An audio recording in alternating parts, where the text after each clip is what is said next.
మీ మోకాల నొప్పులకు ఎటువంటి సర్జరీ లేకుండా ఎపియాన్ పెయిన్ క్లినిక్ అందిస్తున్న అత్యాధునిక చికిత్స. అందరికీ నమస్కారం. నేను Swarupa Potlapalli. Welcome to Suman TV. మనం నిత్యం రోడ్ల మీద ఎంతో మంది నిరాశ్రయుల్ని చూస్తూ ఉంటాం. అందులో అనాథలు ఉంటారు, కుటుంబం పట్టించుకోని వారు ఉంటారు, మానసిక వికలాంగులు ఉంటారు. వీరితో పాటు హైదరాబాద్కి ఎంతో మంది పొట్ట చేత పట్టుకొని పనుల కోసం వస్తూ ఉంటారు. అలాంటి వారు ఎక్కడైనా ఇల్లు అద్దెకు తీసుకోవాలంటే వేలల్లో ఖర్చు అవుతూ ఉంటుంది. వీరందరి కోసం జిహెచ్ఎంసి 14 పునరావాస కేంద్రాలను నిర్వహిస్తోంది. ప్రస్తుతం నేను అమన్ వేదిక అనే ఎన్జిఓ నిర్వహిస్తున్న అమన్ నివాస్ వద్ద ఉన్నాను. ఇది బేగంపేట్ రైల్వే బ్రిడ్జ్ కింద ఉంటుంది. అలాగే ఈ అమన్ వేదిక పురుషుల కోసం, నిరాశ్రయులైన వారి కోసం ఇక్కడ ఒక రీహాబిలిటేషన్ సెంటర్ లాంటి దాన్ని నిర్వహిస్తోంది. ఆరోగ్యం బాలేని వాళ్ళని కూడా ఇక్కడికి తీసుకొచ్చేసి వారికి అనేక రకాలైన సేవలు అందిస్తోంది. మనం లోపలికి వెళ్ళి అమన్ వేదిక ఎలాంటి సహాయ సహకారాలు అందిస్తుంది నిరాశ్రయుల కోసం అనేది తెలుసుకుందాం రండి.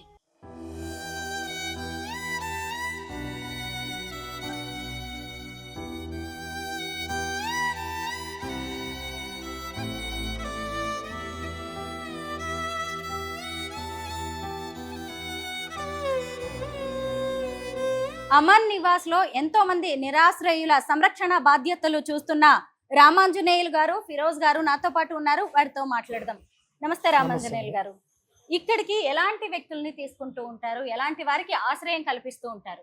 ఇది వచ్చేసి జిహెచ్ఎంసి తరఫున మన అమన్ వేదిక ఆధ్వర్యంలో ఈ షెల్టర్ నడిపిస్తున్నాము. అమన్ వేదిక ఆధ్వర్యంలో ఎక్కువగా మంది హోమ్లెస్ పీపుల్ అని, చాలా మంది ఫ్యామిలీస్ లేకుండా రోడ్డు మీద ఉంటున్నారు. ఎందుకు వస్తారంటే సిటీ కోసం, ఏదైనా పని కోసం వస్తుంటారు, జాబ్ కోసం వస్తుంటారు, ఫ్యామిలీ లేకున్న వాళ్ళు వస్తారు. చిన్న చిన్న గొడవలు, ఇంట్లో ఏదో గొడవ పడి వచ్చేస్తారు హైదరాబాద్కి.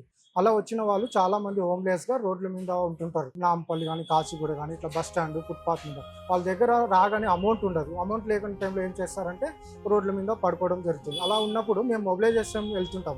వీక్లీ 3 డేస్కి వెళ్ళి వాళ్ళని తీసుకొని వస్తుంటాం ఎక్కడెక్కడ పడుకుంటారో. ఇట్లా జిహెచ్ఎంసీ ఆధ్వర్యంలో అమన్ వేదిక షెల్టర్ నడుపుతుంది. బేగంపేట్ షెల్టర్లో మీకు అన్ని వసతులు ఉంటాయి. ఒకసారి రండి, వచ్చి చూడండి. అంటే ఎవరికి బలవంతంగా తీసుకురాము. వాళ్ళు నచ్చితే రండి అని తీసుకొని వచ్చినాక వాళ్ళందరికీ షెల్టర్లో ఒక ఫామ్ ఉంటుంది. కొత్తగా న్యూ అడ్మిషన్ ఎలా తీసుకుంటాము, ఆయన అడ్రస్ రాసుకుంటాము, ఆయన కేస్ స్టడీ రాసుకుంటాము, ఆయన ఎక్కడి నుంచి వచ్చాడు, ఎన్ని రోజులు ఉంటాడు. ఒకవేళ ఆధార్ కార్డు ఉంటే ఆధార్ కార్డు ఒక జిరాక్స్ తీసుకుంటాము. లేనా కూడా ఆధార్ కార్డు మన టీం ఉన్నారు, వాళ్ళు చేపిస్తుంటారు. ఇక్కడ వచ్చిన తర్వాత వాళ్ళకి అన్ని స్పెషాలిటీ మన షెల్టర్ గురించి చూపిస్తాము. ఒకటి వెల్కమ్ కిట్ అనేది ఉంటుందండి. ఎందుకంటే కొత్త వాళ్ళు వచ్చినప్పుడు ఒక జత బట్టలు, అందులో సోపు, ఆయిల్, పేస్ట్, టూత్ బ్రష్ అన్నీ ఉంటుంది అతనికి ఇచ్చి. ఎందుకంటే రోడ్డు మీద ఉన్నప్పుడు చాలా రోజుల నుంచి వాళ్ళు స్నానాలు చేయకుండా ఉంటుంటారు, వాళ్ళ దగ్గర మనీ ఉండదు. అలా వచ్చినప్పుడు తర్వాత మేము వెల్కమ్ కిట్ ఇచ్చిన తర్వాత వాళ్ళు స్నానం చేసుకుని వచ్చిన తర్వాత కూర్చున్న తర్వాత మెల్లగా వాళ్ళకి కేస్ స్టడీ, వాళ్ళతో మాట్లాడడం జరుగుతుంటుంది. మరి అలాంటి వాళ్ళందరికీ వసతి, వంట అన్ని ఇక్కడే ఉంటాయా? ఉంటాయండి. 3 టైమ్ ఫుడ్ ఉంటుంది ఇక్కడే. మా దగ్గర కిచెన్ ఉంది, ఒకసారి మీరు కూడా చూడండి. పర్వాలేదు, అదే కిచెన్ కదా? కిచెన్ అండి. అంటే మార్నింగ్ బ్రేక్ఫాస్ట్ ఉంటుంది, లంచ్, డిన్నర్ అన్ని ఉంటుందండి. బ్రేక్ఫాస్ట్, లంచ్, డిన్నర్ ఉంటుంది. ఎందుకంటే హోమ్లెస్గా వచ్చినప్పుడు వాళ్ళు రోడ్డు మీద ఉన్నప్పుడు వాళ్ళకి సరిగా ఫుడ్ ఉండదు. వాళ్ళకి ఫుడ్ ఉండక వీక్నెస్ అయిపోతారు, హెల్త్ బాగలేకుండా ఉంటారు. అందుకోసం మేము ఈ ఫుడ్ అరేంజ్మెంట్ మొత్తం మొబిలైజేషన్ ద్వారా మేము రన్ చేస్తున్నాము. ఫుడ్ గ్రెయిన్స్ అన్ని మొబిలైజేషన్ ద్వారానే నడిపిస్తున్నాము. 3 టైమ్ ఫుడ్ అవైలబుల్ ఉంటుందండి వీళ్ళకి. మార్నింగ్ టైం వీళ్ళు పనికి వెళ్ళిపోతుంటారు. ఇక్కడ వచ్చిన వాళ్ళు హోమ్లెస్ పీపుల్ ఏంటంటే రకరకాల పనులు చేస్తున్న వాళ్ళకి ముందే వాళ్ళు వర్క్ల విషయంలో ఉంటారు. కొంతమంది ఎలక్ట్రీషియన్, పెయింటింగ్, లేబర్ వర్క్ చేసిన వాళ్ళు ఉంటారు, హోటల్లో వర్కింగ్ చేసిన వాళ్ళు ఉంటారు, క్యాటరింగ్ పని వాళ్ళు, హౌస్ కీపింగ్, షాపింగ్ మాల్, వాళ్ళు రకరకాల పని చేసిన వాళ్ళు ఉంటారు. వాళ్ళు అక్కడ పని చేస్తే అక్కడ వాళ్ళు పనికి వెళ్ళి నైట్ వచ్చి స్టే చేస్తారండి. స్టే వచ్చినప్పుడు నైట్ అందరికీ మీల్స్ పెడతాము, మార్నింగ్ వెళ్ళినప్పుడు కూడా టిఫిన్ పెడతాము. ఇక్కడైనా వాళ్ళు పడుకునేది? మంచాలన్నీ ఖాళీగా ఉన్నాయి. మంచాలంటే ఈ రోజు మార్నింగ్ లేచి అందరూ పనికి వెళ్ళారండి. వాళ్ళంతా మళ్ళీ నైట్ సాయంత్రం వచ్చేస్తారు. వచ్చిన టైంలో మేము వాళ్ళందరితో ఒకసారి సంతకాలు తీసుకుంటాము. సంతకాలు వచ్చిన వాళ్ళు సంతకాలు తీసుకున్నా, ఏ టైంలో ఎక్కడ వెళ్తున్నారు వాళ్ళు మాకు కొంచెం మాట్లాడతాం వాళ్ళతో కూడా. మంచి వచ్చి నైట్ వచ్చి పడుకుంటారు. టీవీ ఉంటుంది, బాత్రూమ్స్ అవైలబుల్ ఉంటుంది. మొత్తం అంటే ఒక ఇంట్లో ఎలా ఉంటుందో అలా ఫెసిలిటీ అన్నీ ఉంటుందండి ఇక్కడ షెల్టర్లో. అయితే ఇక్కడ కొంతమందికి పని కూడా దొరికే ఛాన్స్ ఉంటుంది కదా, ఆ తర్వాత వాళ్ళ ఫ్యామిలీని తెచ్చుకొని ఇక్కడ నుంచి వెకేట్ చేసి వెళ్ళిపోతారా? మా దగ్గర కౌన్సిలర్ కూడా ఉన్నారండి.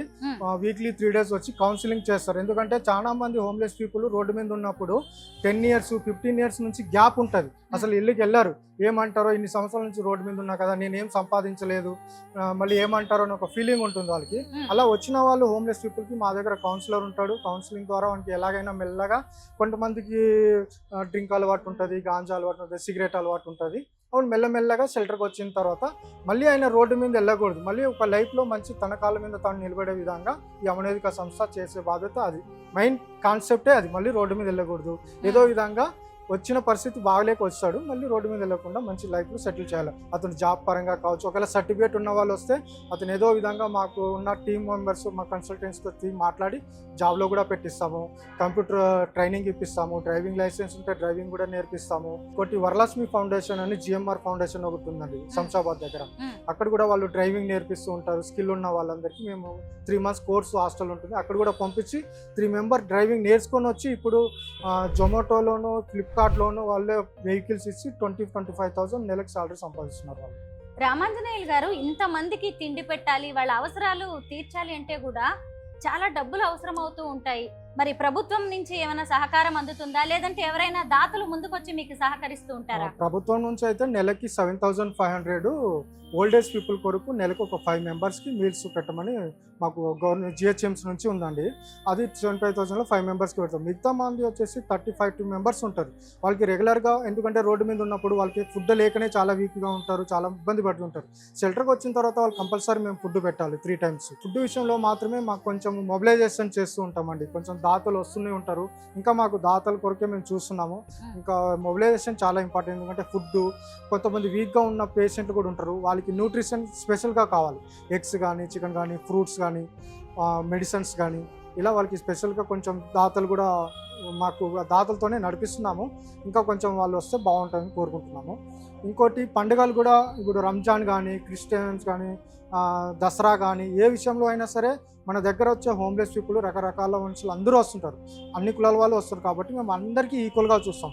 అక్కడ మీరు దేవుని ఫోటో చూస్తే అన్ని మతాలు ఉన్న దేవతలు అందరూ ఉంటారు అన్నమాట. అందుకని మేము అన్ని పండుగలు ఈక్వల్గానే చేస్తాం. అందరికీ ఎవరిదైనా బర్త్డే ఉన్నా కూడా గ్రాండ్గానే సెలబ్రేట్ చేసుకుంటాం. హోమ్లెస్ పర్సన్ది వాళ్ళ ముందే మన ఈరోజు బర్త్డే అన్నా కూడా మేమే కేక్ కట్ చేసి వాళ్ళకి ఆ రోజు ఒక సంతోష విధంగా వాతావరణం కల్పిస్తాం. కొంతమందికి మానసిక స్థితి సరిగ్గా ఉండదు, వాళ్ళని వదిలేసి వస్తూ ఉంటారు. అలా ఇక్కడికి ఎవరైనా వాళ్ళ గురించి వెతుక్కుంటూ వచ్చే వాళ్ళు ఉంటారా, లేదంటే వీళ్ళ మానసిక స్థితి సరిగ్గా అయిన తర్వాత మరి ఫ్యామిలీస్ దగ్గరికి పంపించే ఏర్పాటు ఉంటుందా? ఉంటుందండి. కొంతమంది మానసిక లేని వాళ్ళు కూడా కొంతమంది రోడ్డు మీద ఉంటారు. వాళ్ళని కూడా మేము మొబిలైజేషన్ ద్వారా తీసుకొని వచ్చి ఎర్రగడ్డ మెంటల్ హాస్పిటల్లో ట్రీట్మెంట్ మొత్తం అయిన తర్వాత చూసుకొని, మళ్ళీ వాళ్ళు రికవరీ అయినాక వాళ్ళ ఫ్యామిలీ గుర్తు చేసిన తర్వాత వాళ్ళ అడ్రస్ చెప్తారు.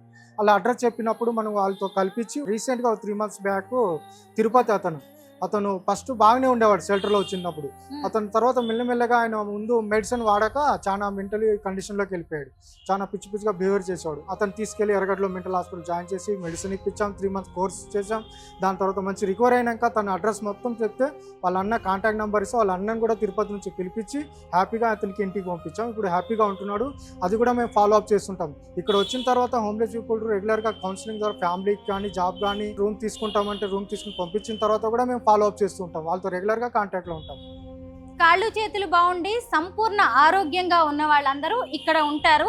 వాళ్ళకి డ్రైవింగ్ లాంటి వాటిలో కూడా స్కిల్స్ ఇప్పించి, ట్రైనింగ్ ఇప్పించేసి వాళ్ళకి పని కూడా ఇప్పిస్తూ ఉంటారు ఈ అమన్ వేదిక ఆధ్వర్యంలో. అలాగే ఆరోగ్యం బాలేని వాళ్ళేమో ఇక్కడ పక్కనే ఇంకొక వింగ్ లో ఉంటారు. ఒక్కసారి అక్కడికి వెళ్దాం. అమన్ నివాస్ రికవరీ షెల్టర్ ఇక్కడ ఆరోగ్యం బాలేని వాళ్ళని తీసుకొచ్చేసి ఇక్కడ ఉంచి వారికి అనేక రకాలుగా వైద్య సదుపాయం, వైద్య సేవలు అనేవి అందిస్తూ ఉంటారు. ఫిరోజ్ గారు, ఇక్కడికి ఎలాంటి జబ్బుల బారిన పడిన వాళ్ళని తీసుకొస్తూ ఉంటారు, ఎలాంటి ట్రీట్మెంట్ అందిస్తారు వీళ్ళకి? ఇక్కడ ఉండే వాళ్ళు బేసిక్లీగా టీబీ, దాని తర్వాత ఆర్థో, దాని తర్వాత ఇంజరీ రిలేటెడ్ కేసెస్, ఆస్తమా, ఇలాంటివి ఉంటాయి. రోడ్లో ఉండే వాళ్ళకి యాక్సిడెంట్లు ఎక్కువ అవుతాయి కాబట్టి వాళ్ళ ఇంజరీ కొంచెం వూండ్ అయింది అనుకోండి, అది దాని తర్వాత ఇంకా పెరిగే అవకాశం ఉంటుంది. ఇక్కడ వచ్చిన తర్వాత వాళ్ళకి మళ్ళీ మేము గవర్నమెంట్ హాస్పిటల్ ఫెసిలిటీస్ తీసుకుంటాం. గాంధీ, ఉస్మానియా, ఎర్రగడ్డ, ఇలాంటివి 3-4 హాస్పిటల్ వాళ్ళకి డైలీ ట్రీట్మెంట్ ఉంటుంది. డే బై డే వాళ్ళ మెడిసిన్స్ అంతా అక్కడి నుంచి తీసుకుంటారు. ప్లస్ ఇక్కడ ఒక స్పెషలైజ్డ్ డాక్టర్ ఉన్నారు, ఒక నర్స్ ఉన్నారు మన దగ్గర. వాళ్ళు కూడా ఫాలో అప్ చేస్తుంటారు, మెడిసిన్ ఎలా వాడాలా, ఎలా లేదు. దాని తర్వాత ఏమైనా ఎమర్జెన్సీ ఉంటే వాళ్ళు మనకి అడ్వైస్ చేస్తారు. మెడికల్ సోషల్ వర్కర్ ఉంటారు, వాళ్ళు ఎప్పుడైతే హాస్పిటల్ డేట్ ఉంటుందో వాళ్ళకి తీసుకొని పోయి అక్కడ ట్రీట్మెంట్ చేపిస్తారు. వీళ్ళు ఉండేవాళ్ళు బేసిక్లీగా హాస్పిటల్లో ఉండి అడ్మిట్ అయ్యి దాని తర్వాత డిశ్చార్జ్ అయిన తర్వాత ఆఫ్టర్ కేర్ రికవరీ ఇక్కడ ఉండి రికవర్ అయ్యి వాళ్ళు మళ్ళీ వాళ్ళ పనికి వాళ్ళు వెళ్ళిపోవాలి. వాళ్ళ ఇష్టం అది, వాళ్ళ ఇంట్లోనే ఉండొచ్చు, వాళ్ళ ఇంటికి వెళ్ళిపోవచ్చు, లేదంటే ఎక్కడన్నా పని చూసుకోవచ్చు, లేదంటే మళ్ళీ వాళ్ళ స్ట్రీట్ ఎక్కడైనా వాళ్ళ ఇష్టం అది. బట్ ఇక్కడ ఉండే వరకు ట్రీట్మెంట్ ప్లస్ 3 పూటల ఫుడ్ ఏదైతే ఉందో అంత ఆర్గనైజేషన్ బాగుంటుంది. ఈ రోజుల్లో హైదరాబాద్ లో ఉండడం అంటేనే చాలా ఖర్చుతో కూడుకున్నది. సొంత వాళ్ళని కూడా ఇంట్లో పెట్టుకుని వాళ్ళని చూసుకోవాలన్నా కానీ చాలా మంది ఆలోచిస్తూ ఉన్నారు. ఇలాంటి పెద్దవాళ్ళు ఎందరినో ఇక్కడికి తీసుకొచ్చేసి వాళ్ళ ఆరోగ్య ఖర్చులు కూడా భరిస్తూ ఉన్నారు. సాధారణంగా అసలు ఆరోగ్యం బాలేని వాళ్ళకి హాస్పిటల్కి తీసుకువెళ్ళడం, ట్రీట్మెంట్లు చేయించడం అంటే వేలల్లో లక్షల్లో ఖర్చు అవుతూ ఉంటుంది కదా. మరి వీళ్ళ ఖర్చులను ఎవరు భరిస్తారు? ఇక్కడ ఏంటంటే మేము ఎక్కువగా గవర్నమెంట్ ఫెసిలిటీనే వాడతాము. దాని తర్వాత ఏంటంటే ఈ సోషల్ మీడియాలో దాని తర్వాత ఇంకా కొంతమంది ఫ్రెండ్స్ ఎవరైతే ఉన్నారో మౌత్ టాక్ ద్వారా ఇలా కొంచెం డబ్బులు అవసరం ఉన్నాయి, వీళ్ళకి ట్రీట్మెంట్కి అవసరం ఉన్నాయి, మెడిసిన్స్కి అవసరం ఉన్నాయి, ఫుడ్కి అవసరం ఉంది. దాదాపు వీళ్ళ ఖర్చు మనం చూస్తే నెలకు మనకు 3 పూటల ఫుడ్ ప్లస్ మెడిసిన్స్ ఇవంతా కలిపితే మనకు ఒక 75,000 వరకు అవుతుంది. ఇదంతా బయట క్రౌడ్ ఫండింగ్ అనమాట. జనాలు కడిగితే పోస్టులు పెడితే వాళ్ళు కొంతమంది ముందర వస్తారు, ఒక్కొక్కరు వచ్చి రైస్ బ్యాగ్ ఇచ్చిపోతారు, కొంతమంది ఆయిల్ సపోర్ట్ చేస్తారు. ఇలా చాలా మంది కలిస్తేనే ఈ పని అవుతుంది, లేదంటే అవ్వదు. ఎందుకంటే మెడిసిన్ కూడా గవర్నమెంట్ హాస్పిటల్లో కొన్ని ఇస్తారు, కొన్ని బయట కొనేది ఉంటుంది. ఆ డ్రెస్సింగ్ వీళ్ళకి మేము గవర్నమెంట్ హాస్పిటల్లో చేపిస్తే కూడా వీక్లీ వన్స్ చేస్తారు వాళ్ళు, మిగతా ఇక్కడ నర్స్ ఉండి చేస్తారు. దానికి సంబంధించిన డ్రెస్సింగ్ మెటీరియల్ కూడా మేము మొబిలైజ్ చేసుకుంటాం బయట జనాల దగ్గర అడిగి. ఇలాంటివి కొంతమంది ఉన్నారు, సాఫ్ట్వేర్ ఇంజనీర్స్ కావచ్చు, లేదంటే లోకల్ పబ్లిక్ వాళ్ళు కొంతమంది వచ్చి వాళ్ళు సపోర్ట్ చేస్తారు. మీరే మొత్తం హైదరాబాద్ రోడ్ల మీదకి వెళ్ళి కొంతమందిని పిక్ చేసి తీసుకొస్తారు, నిరాశ్రయులు ఇంకా ఎవరు లేని వాళ్ళని తీసుకొస్తారు. అలాగే కొంతమంది ఈ అమన్ వేదిక, అమన్ నివాస్ గురించి తెలుసుకుని వస్తారు కదా. అలాంటి వాళ్ళ గురించి ఏదైనా స్క్రూటినీ ఉంటుందా? వాళ్ళు ఎవరు ఏంటి అని క్రాస్ చెక్ చేసి తీసుకుంటారా? క్రాస్ చెక్ అనేది కంపల్సరీ అవుతుంది. ఇప్పుడు ఎలాగంటే మేము మొబిలైజ్ వెళ్తున్నాం అనుకోండి, ఇప్పుడు నేను ఈ రోజే వెళ్ళి ఈ రోజు ఒక 10 మందికి పట్టుకొని వచ్చేకి అవ్వదు, వాళ్ళు రారు. మీరు ఎంత బలవంతం పెడితే కూడా వాళ్ళు రారు. వాళ్ళకి రావాలా మేము 10 సార్లు ఒక ఏరియాలో టైం పెట్టినప్పుడే వాళ్ళు వస్తారు. ఎవరికైతే షెల్టర్ చాలా నీడ్ ఉందో వాళ్ళే వస్తారు, ఇక్కడ అందరూ అలాగా రారు. బట్ ఏంటంటే బ్యాక్గ్రౌండ్ వెరిఫికేషన్ అనేది కొంచెం చేసుకుంటాం. ఇప్పుడు ఏంటంటే ఇక్కడ వచ్చిన వాళ్ళ డేటా అంతా మనం పోలీస్ స్టేషన్కి ఇవ్వడము, అది ఒక రూల్ ఉంది మాకు GHMC నుంచి. ఎవరైనా కొత్త వాళ్ళు వస్తే వాళ్ళ డీటెయిల్స్ అంతా పోలీస్ స్టేషన్లో ఇవ్వాలని అది ఇస్తున్నాం. వాళ్ళు చూసుకుంటారు. వాళ్ళు ఎవరైనా ఇక్కడ వచ్చిన తర్వాత వాళ్ళ డీటెయిల్స్, ఏ ఊరు, ఏంటి, ఏజ్ ఎంత, ఈ మనిషి ఫలానా టైం ఇక్కడ నుంచి వచ్చాడు, మేము ఎగ్జాంపుల్ ఈ అడ్డా నుంచి వాళ్ళకి మొబిలైజ్ చేసాము అనేది వాళ్ళకి ఇస్తాం. వాళ్ళు క్రాస్ వెరిఫై చేసుకుంటారు. అలా యాంటీ సోషల్ ఎలిమెంట్స్ ఉంటే ఎక్కువ రోజులు ఉండరు, 1 డేలోనే వెళ్ళిపోతారు వాళ్ళు. అలాంటి అంటూ ఏ కేసెస్ రాలేదు. దాదాపు 14 years నుంచి నడిపిస్తున్నాం ఈ షెల్టర్స్ అన్ని. అలాంటివి అంటూ రాలేదు. బట్ చిన్న చిన్న మైనర్ ఇష్యూ ఎక్కడన్నా కానీ అది ఉండేది. హోమ్లెస్ గురించి ఒకటి జనాలకి మిస్కన్సెప్షన్ ఉంది, అంటే వీళ్ళు తాగుతారు తింటారు అంటే. హోమ్లెస్ అనేది ప్రజెంట్ ఎవరైతే సిటీలో ఉన్నారో వాళ్ళంతా సిటీ మేకర్స్ మేడం. వాళ్ళు సిటీని కాపాడుకుంటున్నారు. చాలా మనం మహంకాళి దగ్గర, అంజలి దగ్గర చూస్తే చాలా మంది పడుకొని ఉంటారు ఆడ.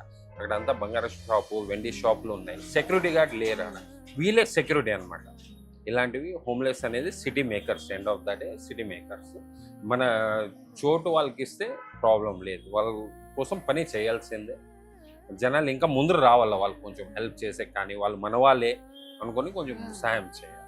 ఇంకా షెల్టర్ కూడా 14 ఉన్నాయి. అలాంటి ఇంకా సిటీలో దాదాపు 80 లక్షలు 90 లక్షల మంది ఉన్న పాపులేషన్ దగ్గర కనీసం ఒక 50-40 షెల్టర్ అయినా ఉండాలి. అది కొంచెం కల్పిస్తే బాగుంటుందని. ఇంకా ఉమెన్ కూడా 3 షెల్టర్లు ఉన్నాయి హైదరాబాద్. అంత పెద్ద సిటీలో చాలా మంది ఊర్ల నుంచి వస్తారు, సింగిల్ ఉమెన్ వస్తున్నారు, పిల్లలతో వస్తారు. వాళ్ళంతా రోడ్ల మీద ఉండలేక 3 షెల్టర్లో కొంచెం దూరం ఉన్నాయి.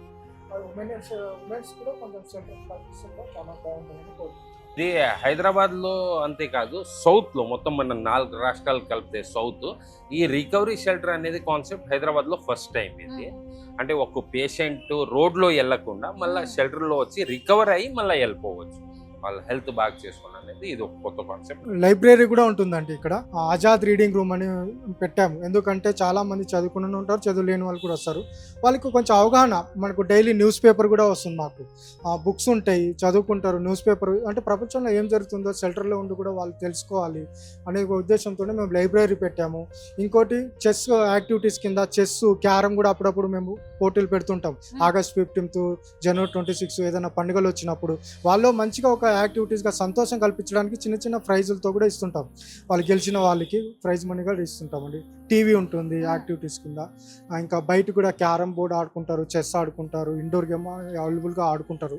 చాలామంది పేషెంట్లు రికవర్ అయినాక కూడా పక్కన జనరల్ సెంటర్ కూడా ఉంది కదండి, వాళ్ళు సార్ నేను ఇక్కడ ఉండి పని చేసుకుంటాను, మంచి రికవర్ అయినా కూడా మనం ఆ షెల్టర్లో పెట్టి వాళ్ళు అక్కడ నుంచి వర్క్కి వెళ్తుంటారు. మళ్ళీ మార్నింగ్ పనికి వెళ్ళి నైట్ వచ్చి పడుకుంటుంటారు. మంచిగా అంటే ఒక గ్రేట్ అంటే టీబీ పేషెంట్ కూడా మా దగ్గర ఒక 15-16 మంది మంచి సక్సెస్ అయ్యారు. వాళ్ళు మంచి ఒకరతనికి తార్నాక మెట్రోలో జాబ్ చేస్తున్నాడు, ఒకతనేమో షాపింగ్ మాల్లో జాబ్ చేస్తున్నాడు. అంటే నేను ఆ పొజిషన్లో చనిపోయిన పొజిషన్లో ఎవరు పట్టించుకోలేని పొజిషన్లో నేను ఈరోజు మంచి హ్యాపీగా బతుకుతున్నాను అంటే చాలా గ్రేట్. మాకు కూడా ఈ వర్క్ చేయడంలో కూడా చాలా హ్యాపీగా అనిపిస్తుంది.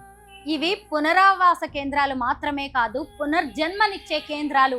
చూసారు కదా ఇక్కడ ఎంతమంది పెద్దవాళ్ళు, ఆరోగ్యం బాలేని వాళ్ళు, వృద్ధులు ఆశ్రయం పొందుతున్నారో. సాధారణంగా ఎవరి ఇళ్లలోనైనా సరే ఒక వ్యక్తికి ఆరోగ్యం బాలేకపోతే అతనికి సేవ చేయడం, అలాగే హాస్పిటల్స్ కి తిప్పడం అనేది కూడా ఈ రోజుల్లో చాలా ఖర్చుతో, శ్రమతో కూడుకున్నది. అలాంటిది ఈరోజు అమన్ వేదిక లాంటి పునరావాస కేంద్రాలు ఎంతో మందిని హక్కున చేర్చుకుంటున్నాయి. వారికి సంపూర్ణ ఆరోగ్యాన్ని ఇవ్వడానికి కూడా ప్రయత్నిస్తూ ఉన్నాయి. ఇంకొకటి ఏంటంటే, మనం రోడ్డు మీద వెళ్తుంటే ఇలా ఎంతో మంది నిరాశ్రయులు కనిపిస్తూ ఉంటారు, పిచ్చి వాళ్ళు కనిపిస్తూ ఉంటారు. అలాంటి వాళ్ళని మనం కొంచెం సామాజిక బాధ్యతగా తీసుకుని ఇలాంటి కేంద్రాలకు తీసుకురావచ్చు. GHMC అంటే ప్రభుత్వ ఆధ్వర్యంలో మొత్తం 14 కేంద్రాలు నడుస్తున్నాయి. వేర్వేరు NGOలు వీటిని నిర్వహిస్తూ ఉన్నాయి. ఇక్కడ ఎన్నో రకాలైన కార్యక్రమాలు కూడా నిర్వహిస్తున్నారు. ఆ యాక్టివిటీస్ ద్వారా కూడా ఆరోగ్యం బాలేని వాళ్ళు పునరావాసం పొంది, అలాగే వాళ్ళు సంపూర్ణ ఆరోగ్యంగా బయటకు వెళ్తూ ఉన్నారు. ప్రస్తుతం ఇక్కడ పనిచేస్తున్న రామాంజనేయులు గారు, అలాగే ఫిరోజ్ గారు, వీరిద్దరు కూడా దీన్ని ఉద్యోగంలా కాకుండా సేవలా చేస్తున్నారు. ఖచ్చితంగా ఇలాంటి వాళ్ళని మనం అభినందించాల్సిందే. ఇంకొకటి ఏంటంటే, ఇంతమందికి ఆశ్రయం కల్పించడం, ఇంతమందికి తిండి పెట్టడం, ఆరోగ్య సేవలు అందించడం, ఇవన్నీ కూడా ఖర్చుతో కూడుకున్న అంశాలు. లక్షల్లో ఖర్చు అవుతూ ఉంటుంది. ఓవైపు ప్రభుత్వం ఇస్తున్నది కొంత అమౌంటే కాబట్టి మనలాంటి దాతలు ముందుకొచ్చి వీరికి సహకరిస్తే ఎంతో మంది కడుపు నింపిన వాళ్ళం అవుతాము, ఎంతో మందికి మనం కొత్త జీవితాన్ని ఇచ్చిన వాళ్ళం అవుతాము. మొత్తానికి దీన్ని ఉద్యోగంలా కాకుండా సేవలా చేస్తూ తమ జీవితం సార్థకం అవుతోంది ఇలాంటి వారి సంరక్షణలో అని భావిస్తున్న రామాంజనేయులు గారు, ఫిరోజ్ గారికి మనం ఖచ్చితంగా అభినందనలు తెలపాల్సిందే. మనస్ఫూర్తిగా మీ ఇద్దరికి నమస్కారాలు తెలియజేస్తున్నాను.